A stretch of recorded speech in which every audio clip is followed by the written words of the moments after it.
இந்த GST implement பண்ண உடனே இதனால எதுல டாக்ஸ் போடணும் அப்படின்றத 3 விதமா பிரிக்கிறாங்க. மேனுஃபேக்சரிங், ஒரு கூட்ஸை உற்பத்தி பண்றச்சே மேனுஃபேக்சரிங் டியூட்டி போடு, அந்த கூட்ஸை விற்கிறச்சே சேல்ஸ் பண்றச்சே சேல்ஸ் டாக்ஸ் போடணும், சர்வீஸ் வந்துச்சுன்னா சர்வீஸ் டாக்ஸ் போடணும் அப்படின்னு சொல்லிட்டு நல்ல ஞாபகத்துல வச்சுக்கணும் எல்லாருமே. இந்த ஒரு பாயிண்ட், ஜிஎஸ்டியை எதுல லெவி பண்ண போறோம் அப்படின்னா இந்த சேல்ஸ், டிரான்ஸ்பர், மேனுஃபேக்சர் அப்படின்ற வேர்ட் எல்லாம் இனிமே மறந்துடலாம். ஜிஎஸ்டி வந்துடுச்சுன்னா எல்லாரும் ஒரே ஒரு வேர்ட் தான் ஞாபகத்துல வச்சுக்கணும், சப்ளை. சப்ளை, இந்த சப்ளை அப்படின்ற வேர்டு வெரி காம்ப்ரஹென்சிவ் வேர்டு. இந்த சப்ளை அப்படின்றது சேல்ஸும் இருக்கு, சர்வீசஸும் இருக்கு, ரைட் டு யூஸ் வாடகைக்கு தானே. நான் சேல் அப்படின்னா ஓனர்ஷிப் மாறுது, சப்ளைனா ஓனர்ஷிப் மாறி இருக்கணும்னு அவசியம் இல்லை. நான் இந்த லேப்டாப்பை விற்கிறேன், அது வேற. இந்த லேப்டாப்பை 2 நாளைக்கு யூஸ் பண்ணிட்டு கொடுங்க அப்படின்னு சொல்றேன், இது சேல்ஸ் கிடையாது, இது வாடகைக்கு தரேன், அதுவும் supply.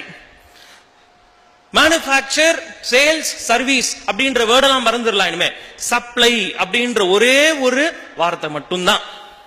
So supply of goods, சரக்கு, ஆர் சப்ளை ஆஃப் சர்வீசஸ்.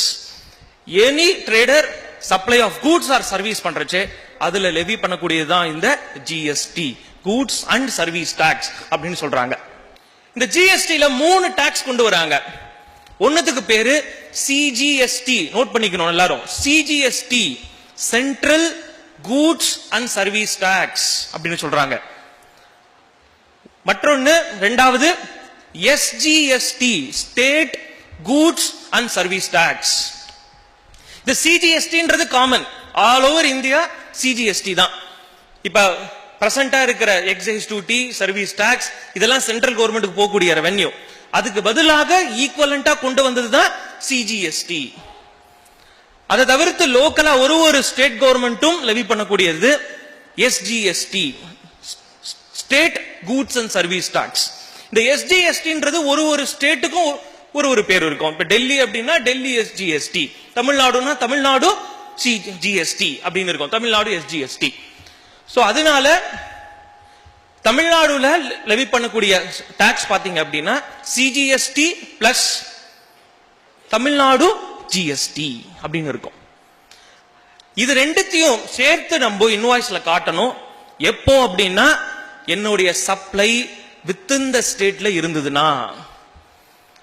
நான் பொள்ளாச்சியில இருக்கேன், கோயம்புத்தூருக்கு கூட்ஸ் விற்கிறேன், சரக்கு விற்கிறேன், வித்தின் த ஸ்டேட், தமிழ்நாடுக்குள்ளதான். என்னோட இன்வாய்ஸ்ல 1 லட்சம் ரூபாய் மதிப்பு சரக்குக்கு. இதனால நான் வேட் போடுவேன் 5%, ஆட் 5%, 15% அப்படின்னு போடுவேன். இனிமே ஜிஎஸ்டி வந்துருச்சு அப்படின்னா, ஃபார் எக்ஸாம்பிள் உங்களுடைய ப்ராடக்ட் 18% ஜிஎஸ்டி அப்படின்னா 9% central government, 9% state government. So உங்களோட இன்வாய்ஸ்ல 1 லட்சம் ரூபாய் வேல்யூ, ஆட் சிஜிஎஸ்டி 9%, ஆட் திருப்பியும் தமிழ்நாடு ஜிஎஸ்டி 9%. ஏன் அப்படின்னா இந்த 9% சிஜிஎஸ்டி எதுக்கு ஈக்குவலன்ட்னா, அந்த கூட்ஸ் உற்பத்தி ஆயிருந்ததுன்னா எக்ஸைஸ் டியூட்டி இத்தனால போட்டிருந்தோம், அதுக்கு பதிலாக அந்த CGST. Add GST, Tamil Nadu GST, அது எதுக்கு அப்படின்னா இந்த கூட்ஸ் இத்தனால நம்ம லோக்கலா விக்கிறச்சே வேட், அதுக்கு ஈக்குவலன்ட் தான் இந்த தமிழ்நாடு ஜிஎஸ்டி அப்படின்றது. சோ ஆஸ் ஆஃப் நவ லாவை படிக்கிறச்சே, சட்டத்தை படிக்கிறச்சே இந்த சென்டருக்கும் ஸ்டேட்டுக்கும் ஈக்குவல் ஷேர்.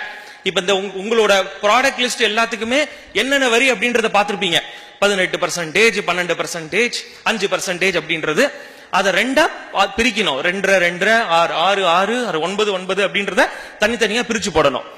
சோ முக்கியமான point, supply of goods and services அப்படின்றதுல ஜிஎஸ்டி லெவி ஆகும். அந்த சப்ளை ஒரே ஸ்டேட்குள்ள இருந்தது அப்படின்னா சிஜிஎஸ்டி அண்ட் எஸ்ஜிஎஸ்டி சார்ஜ் பண்ணணும். அந்த சப்ளை வேற ஒரு ஸ்டேட்டுக்கு பண்ணேன் அப்படின்னா ஐஜிஎஸ்டி அப்படின்னு லெவி பண்ணுவேன். இதை பிரிச்சு காட்ட வேண்டாம். இந்த ஐஜிஎஸ்டி அப்படின்றதுக்கு பேர் integrated goods and service tax அப்படின்னு பேரு. Integrated goods and service tax. இதனால நான் ஒரு ஸ்டேட் இன்னொரு ஸ்டேட்டுக்கு வித்தேன்னா நான் போடக்கூடிய வரி சிஎஸ்டியா இருக்கும்.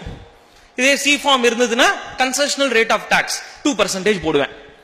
இனிமே இந்த சி ஃபார்ம் அது மாதிரியான ஃபார்ம் கான்செப்டே கிடையாது ஜிஎஸ்டில. எச் ஃபார்ம், சி ஃபார்ம், எந்த ஒரு கன்செஷனல் ரேட்டும் கிடையாது. எல்லாத்துக்கும் டாக்ஸ் போடணும்.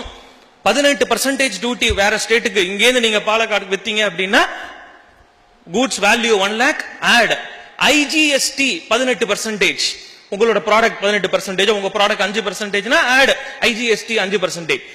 வித்தின் த ஸ்டேட் நான் சப்ளை பண்றச்சே தான் சென்ட்ரல் கவர்மெண்ட்டுக்கு சிஜிஎஸ்டி டிஎன்ஜிஎஸ்டி தனித்தனியா பிரிச்சு காட்டணும்.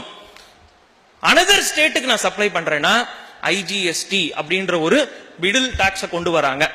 சோ ஜிஎஸ்டி பாத்தீங்கன்னா 3 விதமான டாக்ஸ். அதனாலதான் நான் சொன்னேன் ஒன் நேஷன் ஒன் டாக்ஸ் இதை ஒத்துக்க முடியாது. ஜிஎஸ்டியே கூட சென்ட்ரல் ஜிஎஸ்டி இருக்கு, ஸ்டேட் ஜிஎஸ்டி இருக்கு, integrated goods and service tax தனித்தனியாக இருக்கு.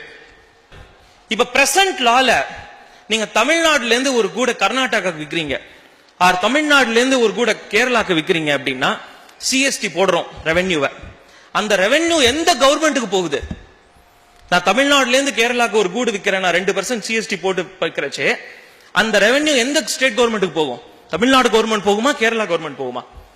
தமிழ்நாடு கவர்மெண்ட் போகும். ஏன்னா இந்த பிரசன்டா இருக்கக்கூடிய டாக்ஸ் ஸ்ட்ரக்சர் வந்து ஆரிஜின் டேக்ஸ் அப்படின்னு சொல்றாங்க. அதாவது எந்த ஸ்டேட்ல கூட்ஸ் உற்பத்தி ஆச்சோ அந்த ஸ்டேட் கவர்மெண்ட்டுக்கு தான் அந்த ரெவென்யூ போகும் அப்படின்ற சிஸ்டம்.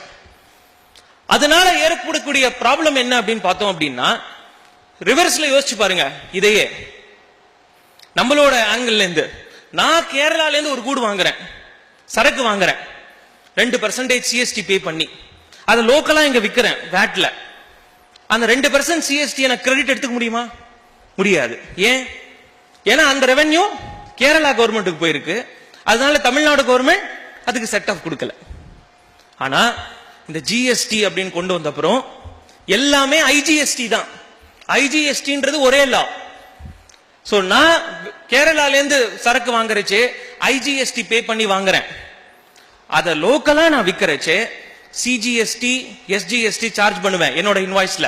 அந்த ஐஜிஎஸ்டி பே பண்ண பாருங்க, அதை வந்து சிஜிஎஸ்டி எஸ்ஜிஎஸ்டியோட செட் ஆஃப் பண்ணிக்கலாம்.